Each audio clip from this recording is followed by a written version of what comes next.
The future of leadership is about learning, and this means creating the conditions for others to learn and grow. When it comes to leading learning, there is one leadership style that stands out above all others: coaching. But what exactly is coaching, and how can a leader integrate this into their practice? To explore this in more depth, I was joined by senior consultant and executive coach Sarah Osteen. Sarah, welcome. Thank you for joining me today. Thanks, Dan. Let's start with the way we always start our podcast, which is to give our listeners and watchers the opportunity to get to know you a little better. So why don't you tell us about yourself in 60 seconds? Great. I live in Seattle, Washington. I've been with Impact for 3 years, so August of 2021. I'm a senior consultant in the US, and just on a personal level, I love walking on the beach in the middle of winter, which is something my family often does. There's beautiful beaches in Seattle, and so they're not just for summer. And right now I'm just in the throes of all of the things involved in fall with work and my son, who plays both hockey and soccer. So I feel like I'm either working or driving him somewhere. Yeah, the challenges and trials of parenting, right? And Yeah. and I love the sound of the idea of a winter walk on a beach in Mhm. Seattle. Yeah. We've got a few good beaches around here for winter walks. They're very good. So let's dive into our main topic of today's episode, which is to talk everything about coaching. So let's start with just a really basic question, or it may not be a simple answer, but let's start with, what is coaching?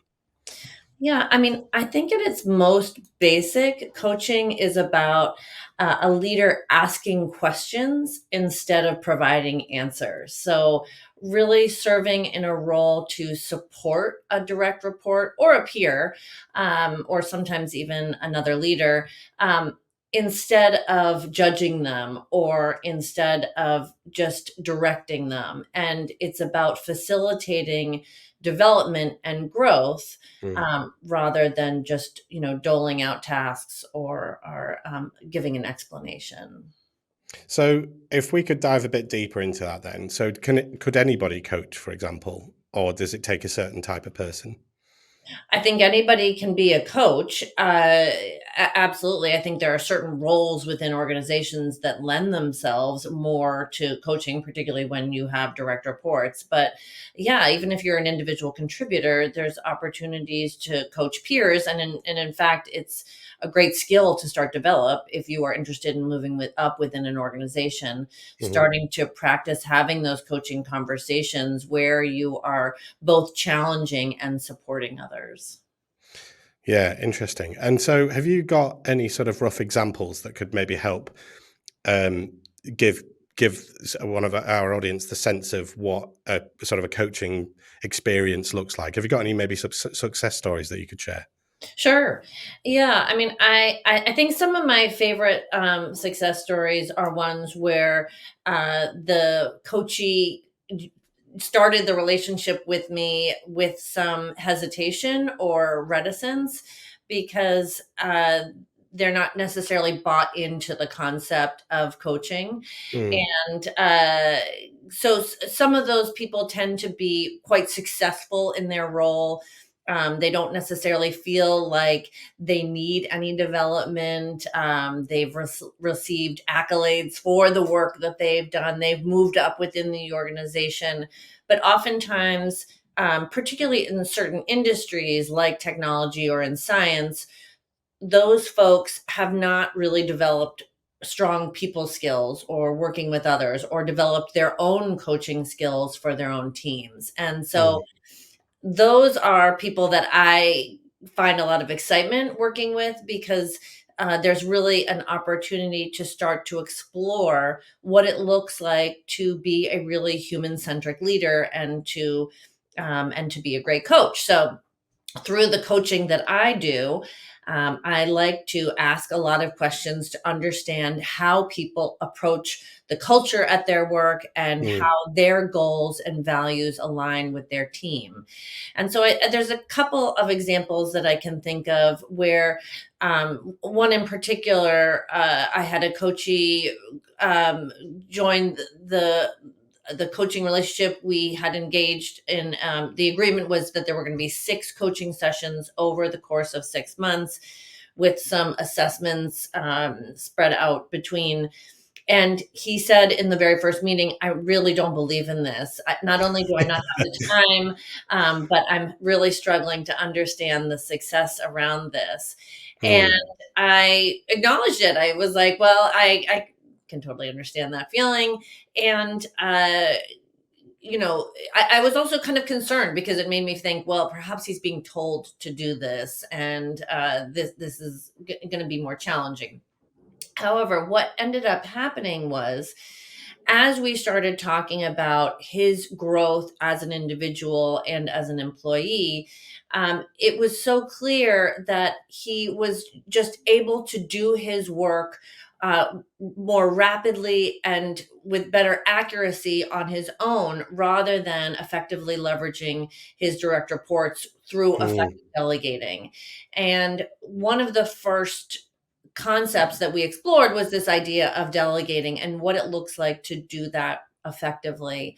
And there was one of his direct reports in particular that we looked at, who seemed really ready for more work and was eager and was in fact very quite frustrated with the lack of challenge. And we knew that Right. from some assessments and feedback that had been given. And we mapped out a plan for what delegating a specific project would look like, and acknowledged along the way that it was going to require more time and effort than perhaps my coachee was really interested in giving. And we looked at we talked about the concept of prioritization and the value that would come from actually investing that time with the direct report, and Mm. how that could ultimately result in benefits um, for my client, and results like my client would be able to focus on more strategic issues, would have another partner who was capable of doing the same type of work that he was. So there was sort of a business case that we came up with in the beginning to recognize the value of investing this time. And the results were pretty powerful. Not only did over the course of the 6 months, this direct report get up to speed on a certain skill set and abilities to take on a project and take the project off of my client's plate, but the direct report was promoted, and there was just a level of trust that was built on the team that was really missing. And I don't think that my direct report had really, or that my client really understood that concept of Yeah. the value of investing and building those relationships. So that's kind of a long answer, but that was one that sticks out in my mind. Yeah, but very detailed, and I think what demonstrates in a clear way the value of coaching, um, from not only an individual level but also on an organizational level as well, because of course you invest in your people, and you know that they'll ultimately do a better job for you, I suppose. But the so with that in mind, then, what can you expand a little bit on what is coaching's role in the leadership toolkit? Yeah. So if we go back to the example that I just shared, this is a person who was very data driven, was hesitant to the value of coaching. And I picked up on all of that. So I was not going to lead with, let's talk about your childhood and Yeah. your feelings of abandonment. Um, uh, as a coach, it was my job to understand how to connect with this person. And the same goes for leaders within organizations, thinking about how to specifically connect with their direct reports in ways that are going to deepen and further the relationship as well as business goals. So that looks like thinking about how to specifically communicate with that person. Uh, thinking about how to connect, how to use examples. Has this person been defensive in the past? How Mm. has this person received feedback in the past? Where has this person been really excited? So when we think about the toolkit, coaching is one more tool to connect, but it's also another tool to communicate and deepen relationships with team Mm. members and a team as a whole. And can you? I suppose that's it. If leaders can develop, are there different levels of coaches that or level of coaching that somebody who's just wanting to, as I say, connect with their team on a deeper level, but also there might be a level of a coach that could then take them through some more serious. Is that are there different levels to coaching? Yeah, absolutely. I mean, I think if you think about if you have a direct report who's quite new, that coaching relationship might look different. It might need to be more directive in some Mm, way, or more handholding, or more examples of when you tripped up in the past in your early days. So thinking about how to connect with somebody who is brand new is quite different than thinking about how to connect with a director report who's quite senior, is looking to get promoted, and is sort of grappling with kind of more strategic issues. yeah. That type of coaching, it might have elements of mentoring as well, Mm, where you're both asking questions, supporting, challenging, but also perhaps providing, connections, networking opportunities, and helping that person step into their next role. mhm. So in that case, then, if somebody's wanting to develop their leadership skill, sorry, develop their coaching skills, um, I'm going to ask that question again and edit it. So with that in mind, then, how can leaders develop their coaching skills to bring back to their organizations? Yeah, I've been thinking about this question. I mean, for one, they could attend one of our impact programs Of around course. coaching, and partake in a coaching exercise. But no, in all seriousness, I think receiving coaching is one of the best ways Mm, to recognize the value. So being willing to engage either with an external or an internal coach is one of the most valuable ways to understand both what it looks like and to recognize the value of it. And then just being willing to carve out the time to do it. This is mm, one of the biggest issues that we hear as consultants, is that people say, I don't have the time. I have, an hour with each of my direct reports per week or whatever it is. And we're really just trying to go through all of the issues on their list. And I don't have time to engage around sort of the broader picture around of development and ask those open-ended coaching questions. And the answer is, well, how do you prioritize that? And how mm. do you carve out time to both create those conversations, and to help your direct report understand the value of it? So uh, I think it's sort of a shift in mindset of uh, how coaching fits into your overall priorities and time spent. Yeah, I think that's a really good piece of reflection of the in order to truly understand the value of coaching, you should kind of go through it yourself to really see that benefit there. Um, which I'm just going to pause very slightly because I'm going to ask you a personal question first before, and just check that you'll be willing to answer it before I ask it on the record. Have you gone through coaching for yourself? I have received coaching. Yeah, Yeah, and I would have. you be willing to talk about that if I asked you that question in real life? Sure. I mean, it was I got a certificate from Columbia, and as part of that, we had to coach each other. So, anyways, I can Yeah. talk to Okay. that. Yeah. Okay. Cool. And, uh, I'll roll into that one then. Yeah. sure. Um, so I'll just say something roughly what I said before. Mm. Um, yeah, I think it was really interesting what you were saying there about the value of coaching and really to understand it, to go through a coaching experience yourself, and that made me think: have you ever gone through a coaching experience of you Yeah, where you're the coachee? yeah, I have, and I love it, and I should do more of it. I Yes, as part of my coaching certificate, I would partook in a Mm. year-long program, and as part of that, as coaches, we had to coach each other. So I did Right. get to receive or engage in a coaching experience. Obviously, that was with somebody who was starting to develop their coaching skills, but it was organized and valuable. And what I noticed most was that time sort of slowed down in terms of being able to go very deep into a topic and start to Mm. pull back the layers to understand why I was approaching a problem or challenge or a goal in a certain way, that otherwise I hadn't really thought about.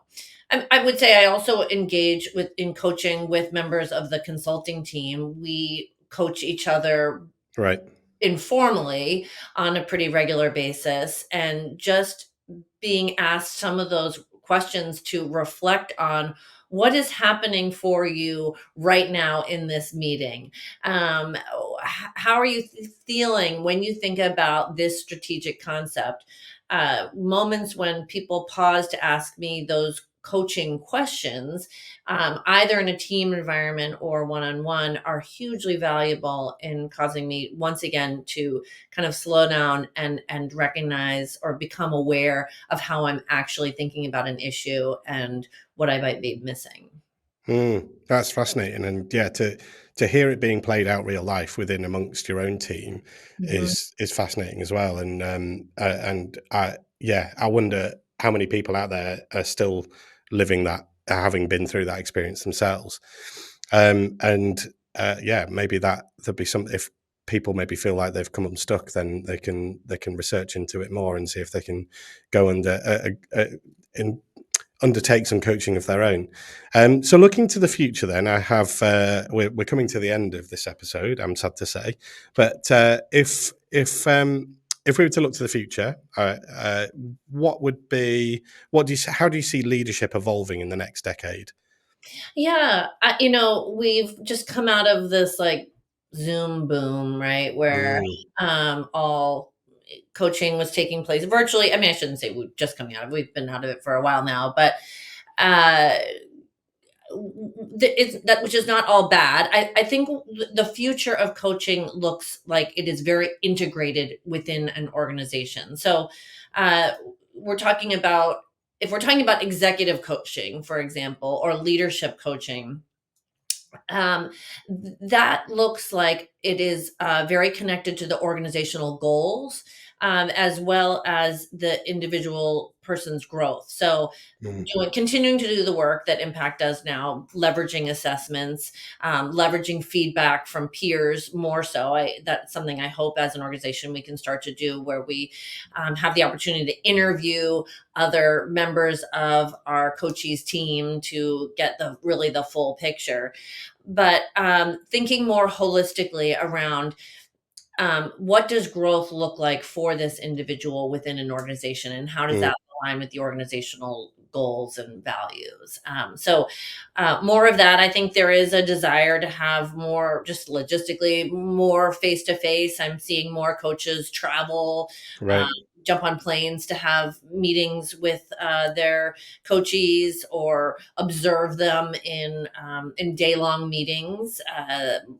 I think those opportunities are so powerful because they allow you to really understand how this person shows up versus just what you're hearing from them in a 60-minute long Zoom session. So Well, yeah, and it's funny. We were just having a conversation in the kitchen in the office the other day, and of course, there are still so many people that haven't fully returned back to the office in one way or another, or you know, and mhm, the value of that face-to-face connection yeah. is, and I would imagine that that's so powerful in a coaching experience rather than just, as we're having a conversation now through Zoom.